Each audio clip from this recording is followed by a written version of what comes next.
मेहताब हैदर साहब, आपकी जानिब आएंगे। आप हमें ये बताइएगा कि ये जो मुज़ाकरात हो रहे हैं इसमें चूंकि हम अहदाफ माजी में हासिल नहीं कर सके, तो कितना दबाव होगा IMF का हम पर?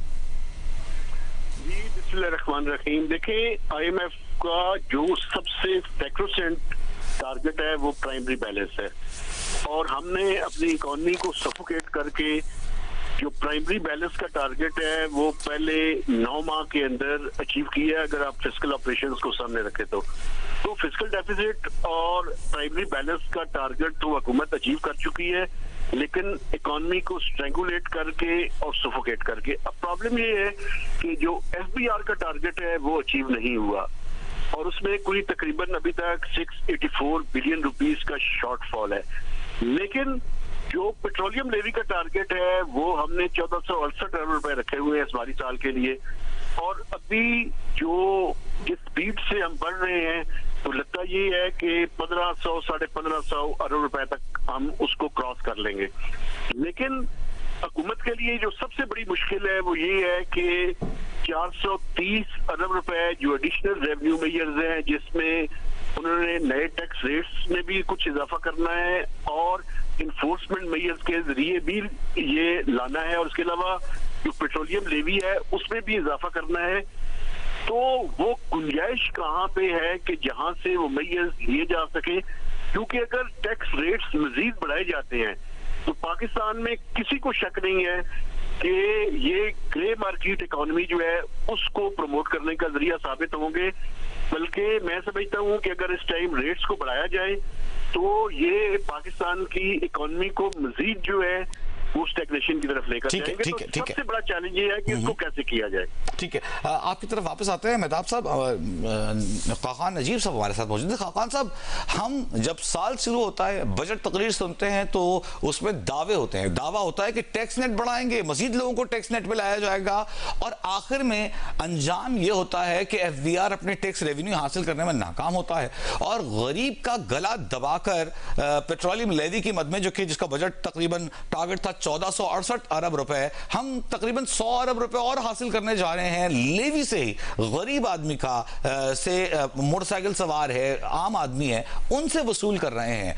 तो ये सिस्टम कब तक चलेगा? हम कब तक IMF को इस जाल में उलझा के रखेंगे कि टैक्स नेट बढ़ाएंगे, अगली दफा फिर हम परेशान घूम रहे हो? ये सिस्टम तो तब तक चलेगा जब तक हम ये बिलीव नहीं करते कि जो हायर टैक्सेस हैं वो इनफॉर्मेलिटी को बढ़ाते हैं। मसलन जो नेक्स्ट बजट है, अगर बहुत क्लैरिटी हो तो ये सोचना चाहिए कि इसको किस तरह हम फॉर्मेलिटी में इंसेंटिव्स से लोगों को लेकर जाएं। फॉर एग्जांपल, ये जो सुपर टैक्स का निजाम है 10% का, ये सिर्फ तब लगाया जाता है जहां एबनॉर्मल प्रॉफिट्स हों। हमने इसको टैक्स बेस का हिस्सा बना दिया। I think this needs to go over the next 3 years. इसी तरह जो पाकिस्तान का टैक्स ब्रैकेट 29% है उसको अभी तो छोड़ सकते हैं, बट अगले 3 साल का एक रोड मैप दे दें, 5 साल का दे दें इसको 25% पे लाने का। आपका जो GST है इस वक्त अगर 18% है, इसको अगले साल 17 कर दें और इसको भी 15% की तरफ ले जाने का, यानी कि आप बदतदरीज कम करने का इंडिया दी। पाकिस्तान में एक inter corporate dividend income tax है, ये नहीं होना चाहिए बिकॉज ये ऑलरेडी टैक्स्ड है। ये मेजर्स मैं क्यों कहता हूँ? ये मेजर्स मैं इसलिए कहता हूँ कि आप फॉर्मेलिटी को इस तरह तोड़ें कि लोगों को इंसेंटिव हो to come into the formal sector, ये वरना इनफॉर्मेलिटी को तोड़ना बहुत मुश्किल होगा।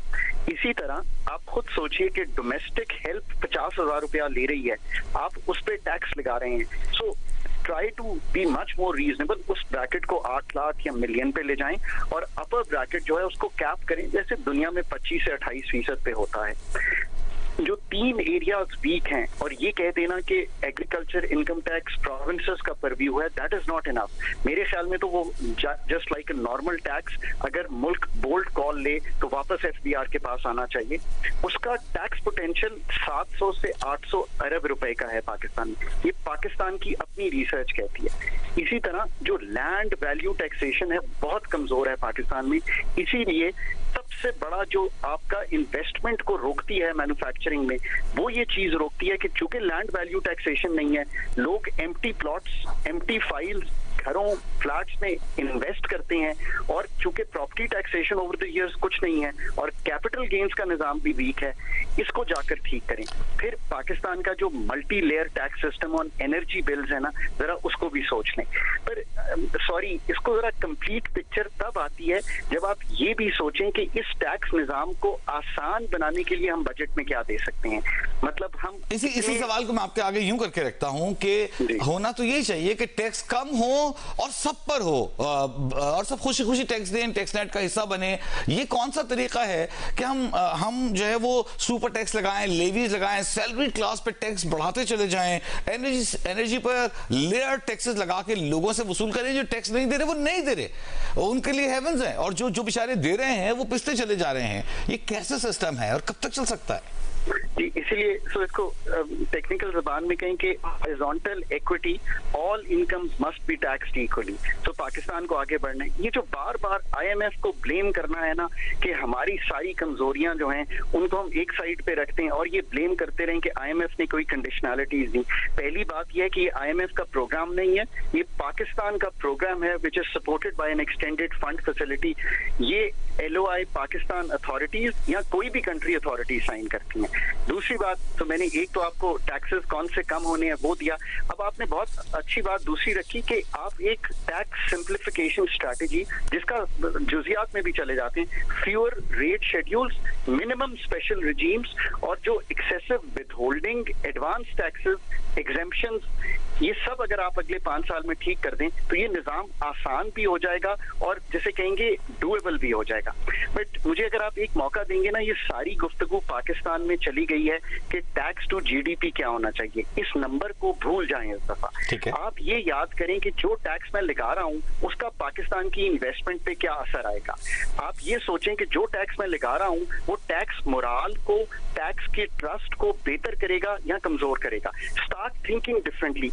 आई फील वेरी सैड कि जो डेवलपिंग वर्ल्ड है वो इस नंबर में फंस गया है। 11 है, 10 है, 8 है, 9 है, स्टैग्नेंट है पाकिस्तान में, मान लिया इस बात को। इस नंबर से निकल जाएं।